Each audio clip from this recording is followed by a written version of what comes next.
Broncos country, we are back. It's mic'd up. I'm your host, Mike Carmelini. I've got two great guests on with me tonight. Ben, YouTube sensation, Sports Talk Denver. Sayre Bedinger, Locked On Broncos, site expert, predominantly orange. This show is going to be fire.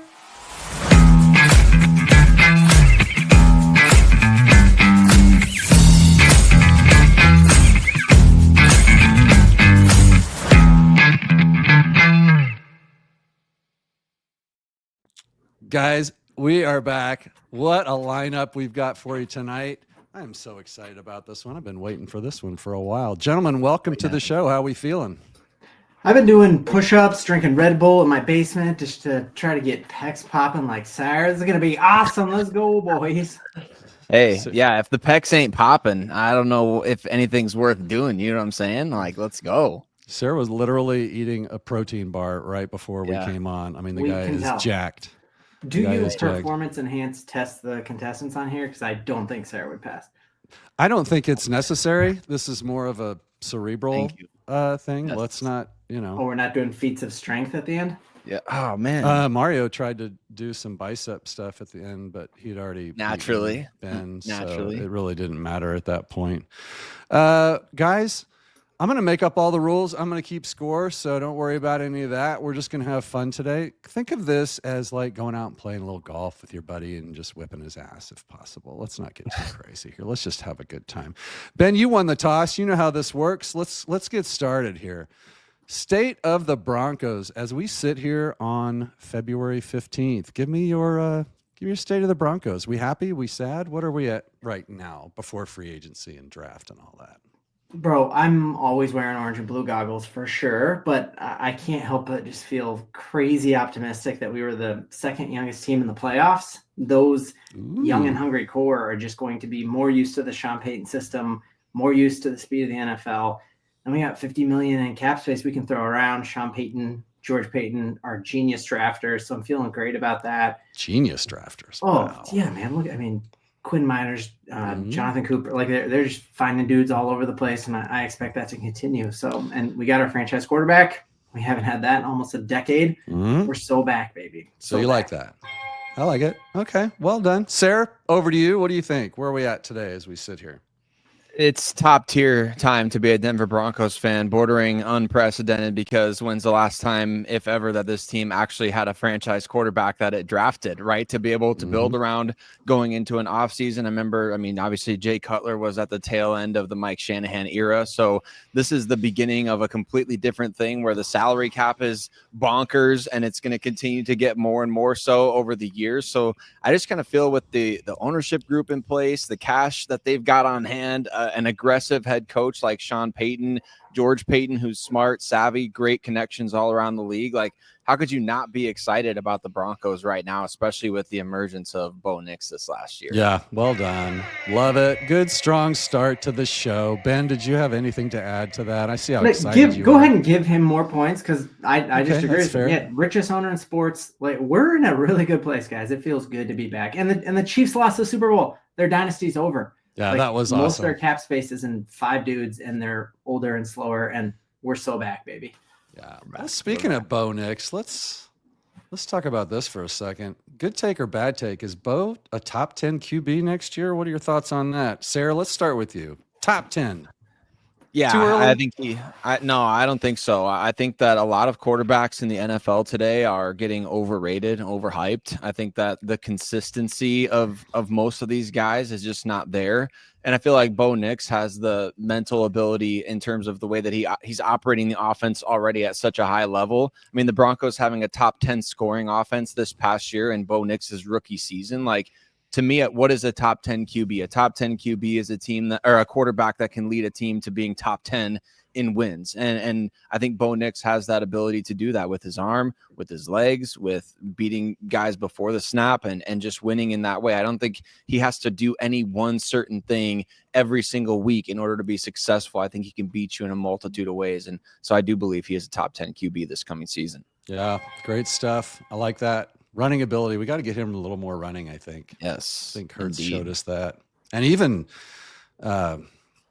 Mahomes, like, he's so goofy and non-fast, but he does so much work with his legs. It drives me crazy. Ben, top 10 or no? I know what your answer is. I'm not really like a Believer at all. Guys, are you okay? How do you even ask that with a straight face, bro? Like he was number 12, like the 12th highest in yardage this year. That's with 12. two That's games not that top were 10. like pretty bad. So like he's gonna make that jump. If any quarterback is poised to make that like second year jump, it is Bo Nix, who is a football junkie. He's already married. He's not clubbing. Like he's got his whole summer planned out, and he's not watching this right now because he's watching all 22, and I guarantee he's a top 10 quarterback next year. Let's not be too hasty. I'm deducting a point for you assuming that Bo's not watching this show. I see no reason why he wouldn't. True, fair. I mean, let's be honest. I like both of those takes. I like that story that came out right after the season where Sean basically had to kick him out of the building, telling him that he needed to go home and enjoy life for a little bit instead of getting right back into it. I thought that was pretty cool. So, all right, well done. In Cabo, right? Yeah, like that was awesome. Was it Cabo or wherever it was? Wherever the guys go, something like that. Somebody better start watching these shows so we can go to Cabo after the. Actually, somebody was in Florida like a day ago. So must be nice, right? Must be nice. Yeah. All right, guys, good job. Let's keep it going. Let's go to a little, let's see if I can figure out how to do. Let's go a little video here. Let's do famous Broncos. That's not a famous Broncos. How'd that get up there? I'm sorry. That's not what I meant. All right, let's go. I'm going to show you a picture of a Bronco, and you're going to have to tell me who they are. No nicknames this time, guys. There's going to be...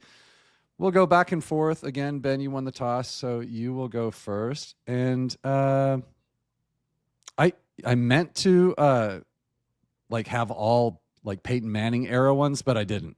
I kind of screwed it up. So bear with me here.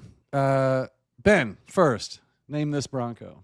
Brandon Stokely. It is Stokely. That's such a great play. Gosh, love him. I love that game more than most. Yeah, that was a fun one. This is not going to be a tough one. I've had some tough games, man. I'm tired of the complaints. I'm trying to give you guys some meatballs. Was that the one where Eric Decker like tripped on the yard line and they came back? I think so. Sick. Sayre. Yeah.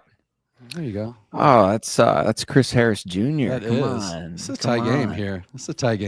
That's got to be the pick six that he had against Las Vegas in 2015 as well, by the way.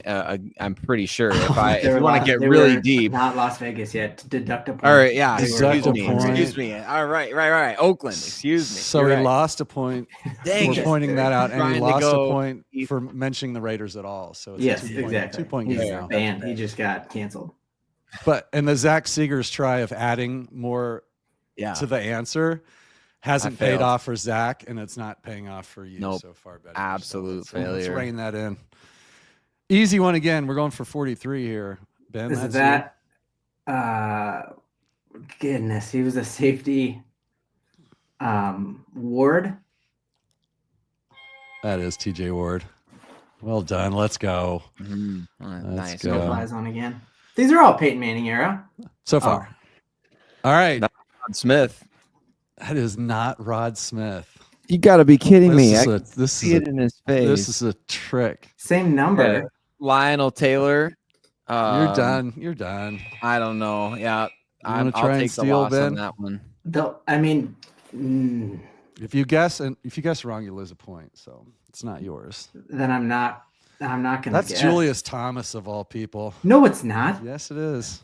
That's what it said on Broncos website. That's funny. It looks just like Rod Smith's face. If that's Julius Thomas, that Chris Harris picture was back in it was in Las Vegas. These were just I would stake my life. Throwbacks. I would stake my life that's Rod Smith. I would stake my life on it. No, he does look more jacked than Rod Smith. Smith. The face does. Huh. I'm going to give you a point just for saying Rod Smith. I'm not going to deduct anything. Who's the guy on the right? Not John Elway, Ben. Who's the other one?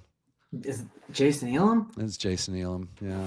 Is he still the all-time leading scorer for the Broncos? Does anybody know that? He might be. He should be. Man, what a dude. I don't think anybody's surpassed him.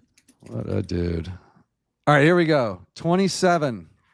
Sayre, that's you. My turn? Yes, sir. No, Sean. Moreno. Yeah. Well done. Picture him just like well done.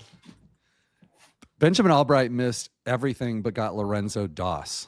Make that really? Make Don't that think I make would have sense. got that even. Yeah, me neither. I had to write it down in case I forgot it by the time I did the show. That's how much I remembered Lorenzo Doss. Ben, another 80. Is it the same 80? Is it a yeah? That's 80? Julius Thomas. It is Julius yeah. Thomas. Okay. Yeah, but dude, that See, last 80 tricky, was like, way more jacked, and I don't remember wearing those throwbacks with Julius Thomas. That was Rod. I'm telling you, that was Rod Smith, and I will stake my entire reputation on it. You don't have to because I gave you the point for Rod Smith. Okay, so good. If you We're storming the Capitol, you're going to lose a 6th point, and then this. I'm going to take one from Ben too. I'm going to take points from everybody. Now I've lost track whose turn it is. Is it you, Sarah? Ben just guessed Julius Thomas on this one. So I think the next one is me. There you go. Yeah, that's Eric Decker right there. It is. Yes, it is. Tripping like usual, right? Yeah. At least he's getting tackled that time. Oh, do you remember how much fun DT and Decker were together? That was a blast. Oh my god. I love that. Love that duo. Times are coming. It's coming, guys. Yes. Hang on.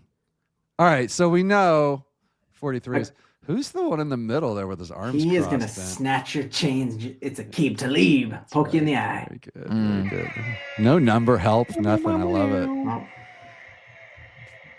All right, here's the Super Bowl captains. Yeah. You've got them all. Who's you want me to name them all? Who's this number 36? Kayvon Webster. Yes, sir. Maybe the best special teams player on that team.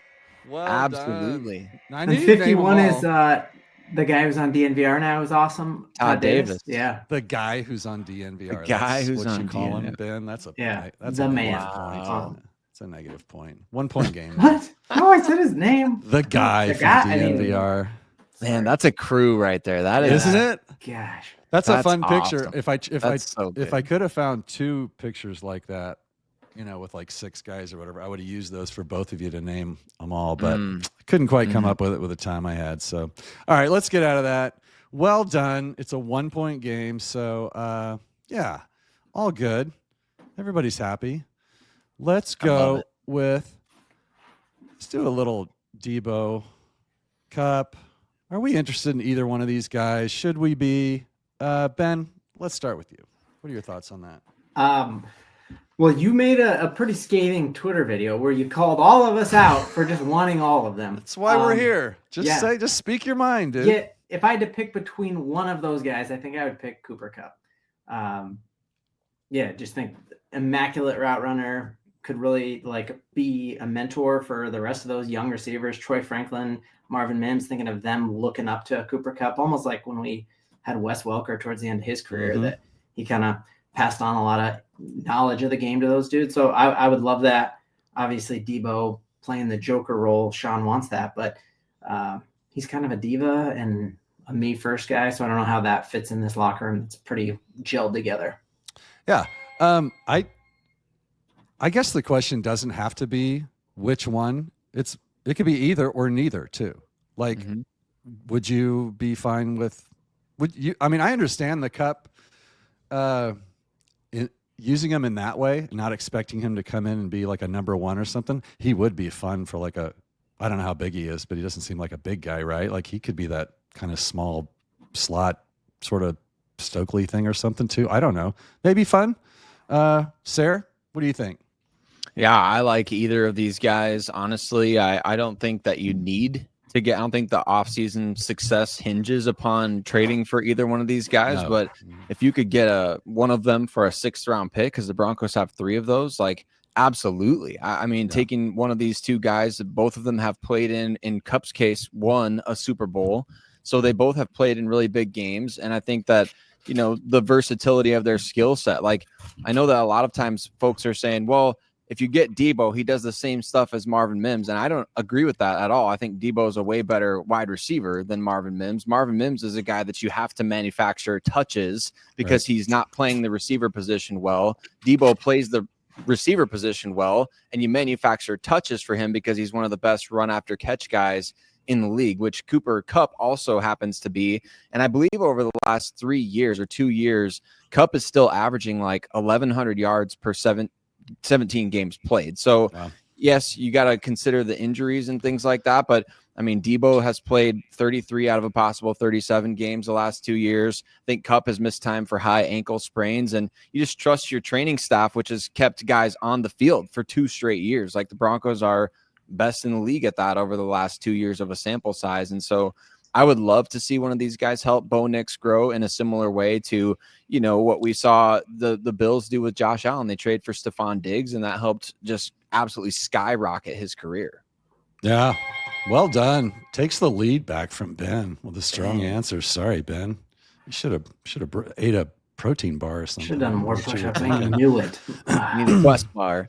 You're just like at that vacation hangover. That's what you have a little bit of a tan though. You look good, man. Where's it the lighting? Guys, don't stop. I mean, studio lighting is amazing in that place. Looks good. All right. Well done. Well done. Close game though. It's not out of reach for anything. Let's talk about that Super Bowl a little bit. Not really the game, but watching what Philly did to the Chiefs. Did that modify your draft wishes and thoughts about the offseason a little bit? Sayre, you're a defensive core kind of guy, but did that make you think a little bit more about going in that direction early and then maybe trying to get some weapons later? What do you say about that? Yeah, I think so. I mean, when you see how the Eagles have done it, obviously it's nice for them to already have A.J. Brown, Devontae Smith. They signed Saquon Barkley, and there's no Saquon Barkley in this year's free agency. So they have all those pieces, and they're able to be highlighted because they dominate the line of scrimmage, right? And so I think that having that foundation in place is so critical. Like, every defensive lineman on our roster right now is a free agent after 2025. And so that's a position group where you're going to have to pay a premium in free agency to get the best guys. And even the best guys that hit free agency aren't always the Zach Allens of the world. A lot more times it's going to be the Draymond Jones type of situation that doesn't always work out. So I think drafting D-line high because of the depth of the playmakers in this class. I just did a 3-round mock draft that'll go up tomorrow morning. The playmakers in this draft class, like, Broncos country may not love it after round 1, but shoot, the value is going to be there in rounds 2 and beyond. Yeah. Well done. Good job. Ben, what are your thoughts? Did that change? I know you're a Bo Nix weapons guy. Are you thinking more defensive side now, or are you still kind of where you were? No, I mean, I think you're more likely to have a young playmaker help Bo Nix and hit as a rookie than you are to get, even Jonah Ellis, who I have very, very high expectations for, didn't change the game on defense. He had a great season, but he wasn't a game changer. Whereas you look at Jahmyr Gibbs, his first year in Detroit, was a game changer immediately. You see Brock Bowers, you see Laporte, all of them young dudes hit the ground running. And so I think if we could get like a top tier tight end or a top tier running back in that first round, that's the way to go. Because I do feel like we could address that inside linebacker position in free agency with several options available. Even Zach Bond stealing him from the Eagles. So let's build the defense through free agency and get some playmakers who can hit the ground running through the draft. Yeah, well done. I think this draft sets up really well for the Broncos, honestly. Yes. I mean, it could not be better. The depth and all the positions that we need.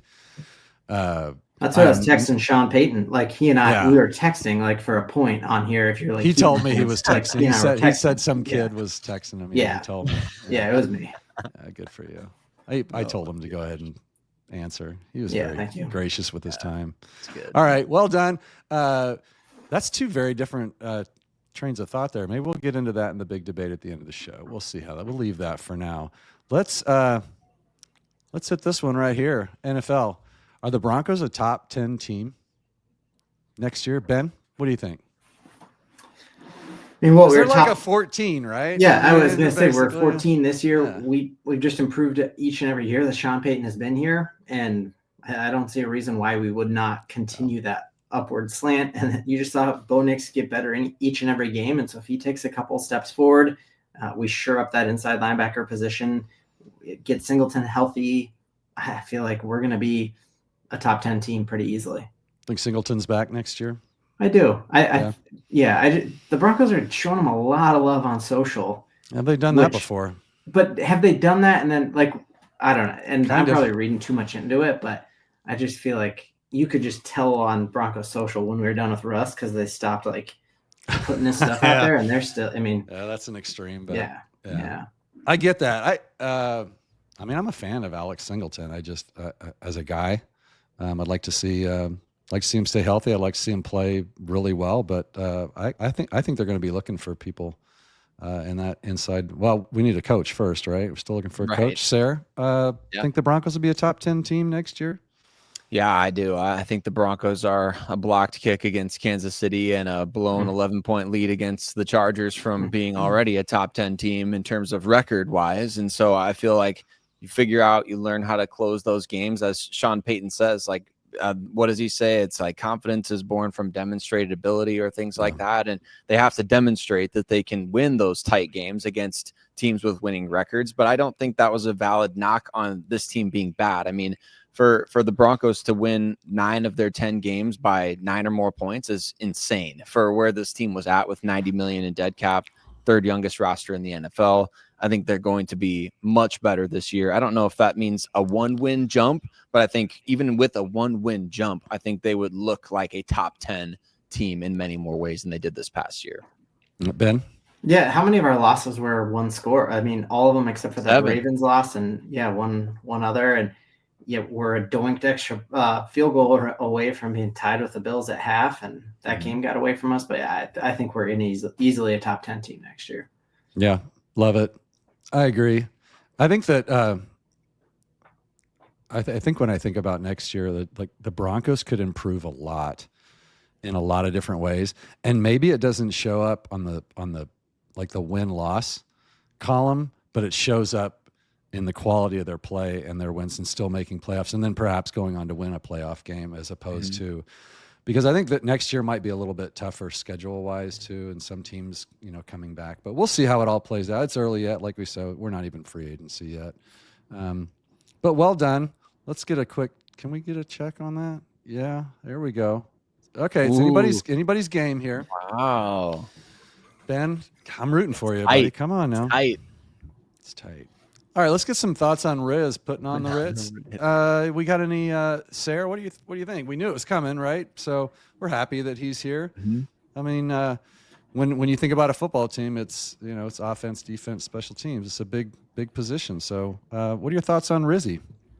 I love this move. I've gotten so bold as to say I think it's the best non-head coach hire of the offseason made by any team in the coaching realm. I think that Darren Rizzi is tremendous. The reason why the Broncos attached the assistant head coach to his label is because not only is this guy tremendous as a special teams coordinator, not only is he decorated, he's one of the best game management coaches in the NFL. And if you go back and watch the Saints and read some articles about tight games the Saints had over the last couple of years, I think that's worth kind of digging into for Broncos country to find out, like, Darren Rizzi is great at managing games, and I think he will be right there in Sean Payton's ear. And I think Sean Payton, as he mentioned at Super Bowl Radio Row, like, how many times now has he brought up Dave Toub when the Chiefs are in the Super Bowl? I think he's looking for his Dave Toub, and I think Darren Rizzi is the Dave Toub. Like, we saw the Saints were able to move on so easily from Will Lutz with a guy whose name is Blake Grupe. Nobody's heard of this guy, and he becomes a great kicker for them. And Rashid Shaheed in the return game, like, they're printing these guys out on the special teams unit. And so that was ironically also where Zach Bond made his hay with the Saints as well. That's true. So I love Darren Rizzi in this hire. I think it's the best non-head coach coaching move of the entire offseason. Wow, well done. Holy, pulling names out, Ben. I think thoughts on Riz? I mean, if you are a fan of toilets, this was the worst move because Darren Rizzi famously clogged a toilet. So I don't know what Sarah's even talking about. No, I actually completely agree. Since PFF has ranked special teams units, he's had top 10 units in 8 of the 10 years that they've measured that stat. Yeah. They were the second best unit this year. The Broncos were the 7th. So I think that bodes extremely well. And I think special teams is that unit that really shows the depth of your team, and that, the cupboards have been pretty bare for New Orleans. And so for him to milk out a second ranked unit with a pretty bare cupboard speaks a lot to what he can do as a leader. So imagine what he's going to do with an all-pro returner in Mims, a great clutch kicker in Lutz. I just think the sky's the limit. And I'm sure, like, the altitude advantages that you have being able to kick further and manage that, I just think it's going to be a perfect matchup, and played pretty perfectly for Sean, because I think we all were nervous when Banjo left for New York, and we fired our special teams coordinator that we're going to be going to a dance with nobody to dance with, and we got the guy we wanted all along. So I'm hyped for it, man. And my kids love saying Skibbity Riz, so that's fun. Skibbity Riz bonus. Skibbity Riz. I think it's apparent that special teams coaches must have like lots of time on their hands, because they're always like the assistant head coach. It's like, well, you're not doing anything right now, so come over here and help me. So you might as well get one that's really good at game planning and in-game adjustments, and obviously Sean just trusts the guy, and I think Sean has to know. There were several times last year and the year before where he did some questionable stuff during the game, right? Like sometimes you're just like, I love you, man, but God, that was not smart. Like, where were you? What were you thinking there? And I think he might, Rizzy might be that guy, Sayre, like you said, that he's just like could like elbow him and go, dude, don't do that. Yeah. That's stupid. So let's hit on this before we hit trivia. Let's get into just real quick. Are we going to be holding court next year? Sayre, what do you think? Courtland Sutton. Every year we talk about this. Okay. I threw you Ben for a loop. That cost you a point for questioning. I got it all along. Oh man. Shoot, what is he? 20 million against the cap, 13 million dead money if you cut him. I just don't think that there's any worthwhile. Why would the Broncos have turned down so many trades only to get rid of Courtland Sutton now? Maybe that's the case. Maybe they've maximized that investment and they feel like now's the time, but I think he's going to be back. I do. I think he's going to be, I hope, my hope, and this is not meant to be a dig at Courtland Sutton, but my hope is that he's the second option at receiver somehow, because I think somebody that can take attention off of him would help him be the best version of himself, which is, hey, I can go be ball dominant. I'm not getting double teamed. If I have one-on-one coverage as Courtland Sutton, like I'm throwing the ball one-on-one to Courtland Sutton time and time again, if able. Yeah. And somebody's got to allow him to be able to do that, whether it's the tight end, like Ben was saying earlier, or if it's another receiver. I don't care who it is. Get attention off of Sutton, because I think I know he's 30 years old, I think this year, 29, 30. I think he still has levels that he can reach as an individual player that haven't been reached because he's been the only guy for, 6-7 years at this point. Yeah, totally agree. Ben, what do you think? Yeah, I guess I truly hope he is. Sayre, to your point of like, well, why would we have said no to all those trades? That's kind of how I'm feeling. But we did that same thing with Jerry Jeudy, where I think we probably could have got a lot more from him if we traded him last year rather than wait until the offseason this year. So I hope that doesn't repeat, because I think what Courtland Sutton would fetch now in a trade obviously would be much smaller than what he would have gotten when San Francisco was asking. But hearing Trent McDuffie come out and put him in his top three with dudes like Jamar Chase and Justin Jefferson, I think he is a great leader, and he's a no-nonsense. I think he's like the only wide receiver one who's not a diva. Like how he handled his like soft holdout this year was perfect. You saw him build up Bo Nix and never throw him under the bus, and you just couldn't ask for a better leader and productive, go up and get the ball. I wish he did a little more after the catch. I think it feels like he's always going to the ground by the time he gets the ball, and that'd be cool if that changed, but I hope he's back. And I think if I had to predict, I think he is back. I certainly hope he is. I'm with you. I think Bo needs him. I think he's his whoopee. He's not really a yak guy anyway. And he just released the candy, right? He did. Yeah, there's that, I guess.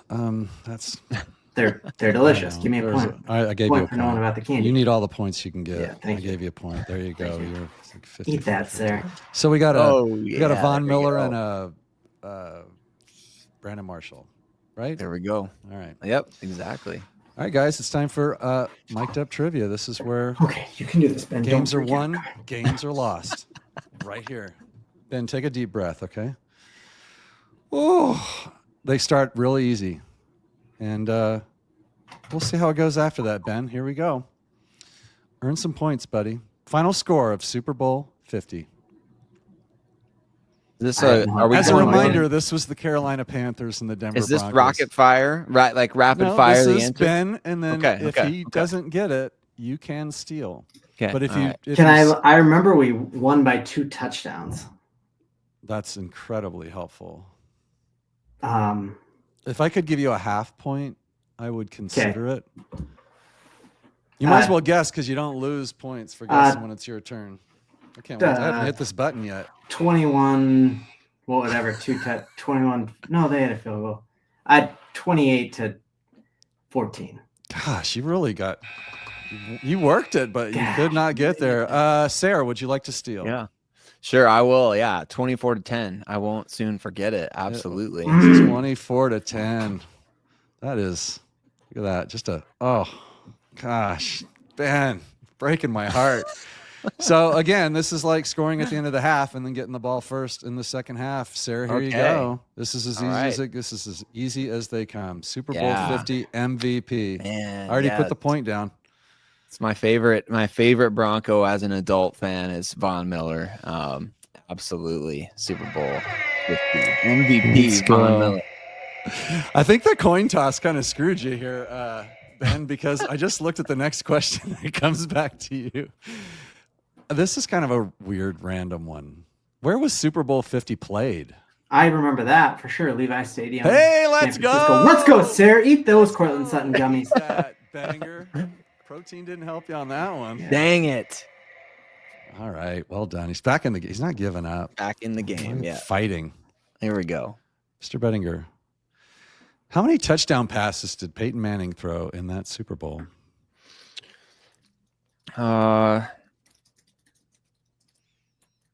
Let's see. CJ Anderson scored the second touchdown, and then Benny Fowler caught a 2-point conversion to make it 24. And I think he threw one maybe, but I'm trying to, oh man, this is tough. I'm going to say he threw. No, I don't think he threw any. I think CJ Anderson ran. No, wait a second. Just give me a second here. Okay. I'm about to call time on you. Absolutely. No, he didn't throw one. The defensive touchdown, field goal, CJ Anderson rushing score. Yeah. 0. All right. Well done. I'm not going to let you talk yourself out of it. With a play clock for Kansas City. Like, he was at 0 for a long time. I went over. Yeah. And he was a delay of game. If he would have been sitting there saying, let's see, was it 2 or 3 or what? But he was dancing around the end. So I gave him a break. Here we go. Thank you. I appreciate it. Yeah. And it's not that, it's not that you need the points. So, Ben, what Bronco scored the only offensive touchdown? If you were listening closely, you would know that, yes, it was CJ Anderson, a 2-yard touchdown run. Okay, Seegers, no extra points. Give me these Courtland gummies. I remember that. Sayre, who was the leading receiver for the Broncos in that game? I'm not giving you 10 minutes this time. Emmanuel Sanders. I'll say let's go. Let's go. Well done. I don't think that's actually correct. I think it was actually Greg Olsen. But I'm not going to deduct a point for that, but I'm kind of tempted to. Ben, how many sacks for the Broncos defense? Ooh, that's a tough one. I'll say 5. I'm sorry, that is incorrect. Sayre, would you like to take a stab? If you miss, you lose a point. I'm gonna go with I think they sacked Cam. I'm gonna say one more. I'll say 6. I don't know off the top of my head. I'm sorry, you lost a point. Because when they sacked Mahomes 6 times, they said that was the most. So I knew it wasn't that. I was going 1 under. Is it 4? 7 sacks. Dang. Don't look me up. If you look me up during the show, I you believe lose you. Points. I believe you. That is that's a hell of a stat right there. Yeah, that's what a great game. You can't hit the quarterbacks like you could. Oh my gosh. And then even the strips on top of it, just complete harassment was just so fun. Ended Cam Newton's career, and I think the Eagles just did that to Mahomes. Who was that was saying that the other day? Mace, it was Ryan Edwards. Yeah. He said what he said after the Broncos got done with Newton. He was finished, and he goes, and I'm just saying, look, the guy's having a bad day or something like that, or something. It was a great tweet. Who we got? Sayre, is this you? Yep. Who intercepted Cam in that game? TJ Ward. It was TJ Ward. Well done. These are easy when you know it. They're not when you don't. Right. Ben, what defensive player scored a touchdown for the Broncos? I know it was off of a Von Miller sack, but I feel like it was somebody else who grabbed it and jumped on it. You would be correct. Keep working down that logic. And it wasn't Derek Wolfe. It wasn't. I'm not gonna. I can like picture him. Malik Jackson. Hey, let's go. There we go. That's a way to fight through it. I'm back. You guys, this is Jordan Flu game. You just got to fight through it and you have some Courtland Sutton gummies. Yeah. You could not afford to lose Courtland that one. Sutton gummies. Yeah. This episode brought to you by. Yeah. Sarah, name any Broncos offensive lineman for that Super Bowl squad. Super Bowl 50. Matt Paradis was the center. So that's one. There they are. Yes. Columbus too. Columbus was on the team. Was on there. Take a point away from Mike. No, he was. These were the starting 5 listed for that. Man, Evan Mathis being on the starting 5 of that offensive line is like, that's an underrated random player on that team, I feel. Evan Mathis, who played for the Eagles for so long. I know. I like how we have Harris, Mathis, Paradis, and then it kind of went off the rails with Vasquez and Schofield. I couldn't find it would have been cool if it had been like a couple of is's. Yeah, or this's or thats's. Yeah. Over to you, Ben. Right? Who are the 2 starting inside linebackers for that game? You just say for the Super Bowl, so let's go Bill Romanowski and Al Wilson. Okay, that is the correct answer. For this Super Bowl 50. Well, this is Super Bowl 50 trivia. Let me back up here. So we're talking Todd Davis. Again, I'd give you a half point. Todd Davis and Brandon Marshall. No, I'm sorry, that is incorrect. I'm very sorry. I think Todd was a starter the next year. But I'm not sure. Sarah, stab at that. Yeah, it was Brandon Marshall and Danny Trevathan. Trevathan left for the Bears, and that was how Todd Davis became the starter. That is exactly right. And wow, I'm just getting mollywopped right now. It's okay. It's okay. Hey, you beat Joey. I'm going through Joey right now. All right. Sayre Bedinger, name the 4 players basically known as the no-fly zone. Aqib Talib, Chris Harris, Darian Stewart, and TJ Ward. And then Roby, I would consider part of the no-fly zone as well, Bradley Roby, but I don't know if that's part of the... Okay, got it. Yep. Yeah, well, those are the guys. Those are the top 4. Yeah, that's why I kind of had to word it like that. You could get into Roby on that too, but okay. All right. Let's Is there double jeopardy at the end where we can bet it all? Well, just remember the part where I make up all the rules and I keep score. So we're going to go into what we call the final debate. Let's go. The big debate. This is your chance to, score some points, man. Make something happen here, Ben. Get into your chakras. Yep. Okay. Guys, the biggest need this offseason and this draft, I guess. Let's say in the draft. Is the biggest need on offense or is it on defense? Ben, what do you think? Let's start on your side. Sell me on whichever side you're on. Yeah, I think our biggest need this offseason in the NFL draft is playmakers around Bo Nix. I think if you just look at what he was able to do with not a ton this year and imagine surrounding him with talent, it just makes you excited. And I think our defense was incredible all season long. We see Vance Joseph back, and I just trust those dudes with another year under Vance Joseph. And I think there's a couple little tweaks that we could do. People talk about safety and getting PJ Locke out of there, upgrading the inside linebacker position, but I don't think you can make an argument that adding some playmakers around Bo Nix would take this team to another level. Yeah, I like that. I wouldn't say the defense was dominant all year. Sayre, what are your thoughts on that? Yeah, I think that the strength of the draft, in my opinion, is the tight end position. And to me, if you don't come away with the right guy at tight end, I think this draft is kind of a failure in some way because they banked way too much on Greg Dulcich, and it led to think Adam Trautman led the team with 188 receiving yards at tight end. Lucas Kroll led the team with 19 catches at tight end. I mean, if you have a tight end in today's NFL that can make a difference in the passing game, that makes all the difference for your offense, for your quarterback, on third downs, in the red zone, every area. So to me, getting that tight end is the biggest need. And people want to split hairs over the Joker term, whatnot. I don't care. I just want a tight end that can make plays in the passing game for the first time since probably Julius Thomas, who we've been talking about a little bit on this show. Yeah, I agree.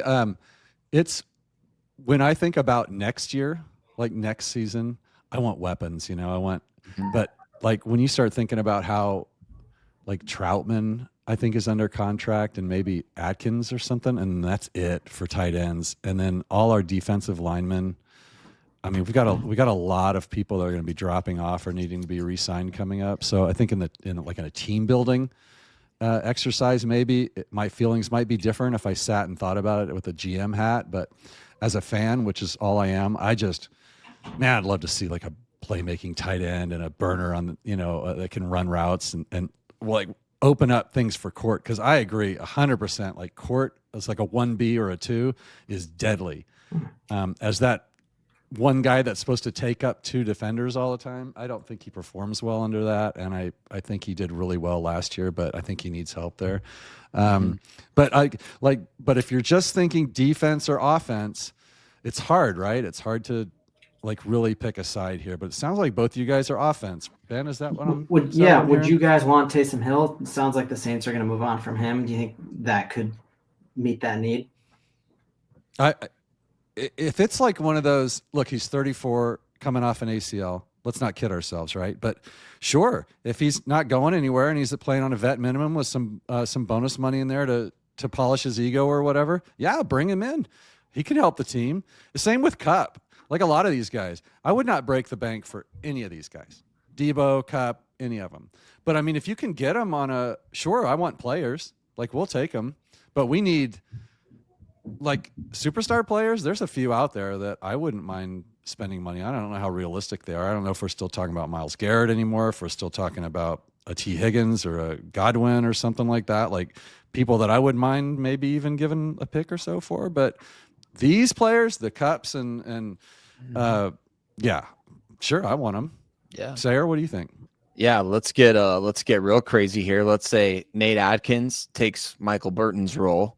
Taysom Hill takes Nate Adkins' role. Right. And why not? I mean, Nate Adkins getting wide open on those plays over the middle, down in the tight red zone, right? And making some big catches. I think there's no reason why the offense can't continue to evolve and why Taysom Hill couldn't help the team for a year or two. The dude does literally everything. So it's not like, as long as he's not taking snaps and catches away from a young player that we're trying to like develop and build, shoot, I mean, he could help the offense big time and special teams for that matter. So I say bring him in. Yeah, for sure. And Sean loves him. It could happen.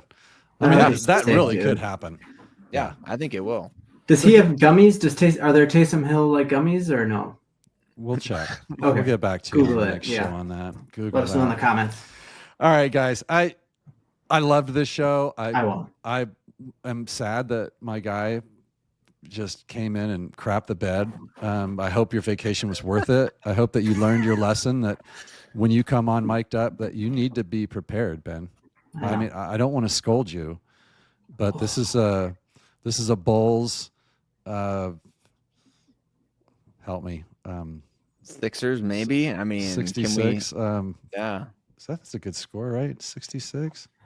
The better man won. I can tell you that. I steal all of Sayre's tweets all the time. He's the best. So give it up. He is the best. If I looked like him, I would never make a video with a shirt on. Take your shirt off. Sayre We're Bedinger, not there yet. Sayre Bedinger, congratulations. Ben, what would you like to say to Sayre, just to congratulate him on a No, dude, I've listened to you for a long time, since before I ever made content, and you're the man, dude. So the better man won. The floor is yours. Believe, baby. Believe. Sayre, I would tell you that when we were setting this up, actually both of you should know this, when I was setting this one up, I didn't know that you guys even knew who the other one was, and both of you commented separately away from each other that you really liked or loved the other guy and that you consumed their content. And so that was really cool to see that you guys were like little fans of each other. Dude, should we get an apartment together? Like, what do you think? I think you guys should at least start a chat room together. Okay. Let's start small. Let's not go apartments. We got wives and kids involved here. True. Yeah. All right. Sarah, you won the game. Well done. I would like to congratulate you both as just a great competition from Ben, but let's be honest, it was not greatest. But you do have the opportunity to do a little mic drop here. Sarah, anything on your mind? You can push your show. You can tell us a little something that's on your mind for the Broncos that you feel strongly about. Are there any takes out there that you'd like to amplify or unamplify? I think that, like we said at the beginning of the show, this is shaping up to be one of the most fun off seasons that we've had as fans. And so that would be my encouragement to everybody, is just really embrace that. I mean, you see, I guess my feed is not the same as everybody else's, but you see a lot of cold water being poured on ideas. And I think that's one of the things that made me love this job and this gig, what we're doing literally right now, is the fact that, hey, any idea, you can throw it out there and we can talk about it, and we can, make our case and plant our flags in the ground and have fun with it. Like, evaluating the team as a fan is supposed to be fun. And that's why I love Ben's content. You mentioned it, Mike, that we were messaging about that. And I don't, here's a true, me just being real with you at the end of the show here. I don't consume much Broncos content. Sure. Yeah. And I haven't for a long time, but Ben popped up on my YouTube algorithm, which shout out to the YouTube algorithm. Right. And I think what I really resonate with Ben, and what I would encourage everybody out there, is like, just to be excited about the team. Like, if you're covering the team, make it fun to be a fan. Right. That's what I love about watching Ben's videos, is like, he makes it fun to be a fan of the team. Like, he gets me excited about practice squad guys, and he gets me excited about every potential addition to the team. Like, that's what covering the team is all about to me, right? It's not about wearing the orange glasses or drinking the Kool-Aid or things like that. It's about, hey, we all want the Broncos to win the Super Bowl, and there's a time to be critical, but there's also a time to be like, hey, let's build a Super Bowl contender from our chair down in our basement or from our studio or whatever it might be. Like, let's be that kind of energy instead of whatever else it may be. So I really appreciate both of you guys and just your encouragement to me, and how much fun it's been for me to be in this realm. It's been awesome. Yeah, it's great having you guys both. I'm with you. When I do my reviews, I do have to sit down and listen to a lot of podcasts and watch a lot of video and stuff. And but I don't normally. There's just no way. There's so much out there. But I do watch both of yours, and I'm super happy that I found you guys. And Ben's one of the most positive guys out there. It's fun to watch. I always try to tell people, just be yourself. Don't try to be what everybody else is. A lot of shows are exactly the same, and I hope this one's not. And Broncos Country, congratulations to Sayre Bedinger and Ben. Little Ben, he just got back with his he's tired. It's not his fault. He gave it his best. But we're going to be back next week. I think we got David Talks Broncos and Strez from Broncos Hub, so that should be a fun one. And then, hey, we're going to have you two back, I hope. Maybe we'll pair you up against a little rubber match when Ben's give me an easier candidate next time. I think I'm thinking about I'm thinking about giving Sarah someone a little more on his level. Yeah. And then you like on your level. Yeah, please. And when I find that person. So give me D-Mac. I'd wipe the floor with D-Mac. Oh, no, we're not going to bring D-Mac on the show. Come on, let's be honest. Hey, guys, thank you so much for watching. And Broncos Country, thank you for watching. Please like and subscribe. The Matrix loves that, or whatever it's called. Until next time, go Broncos.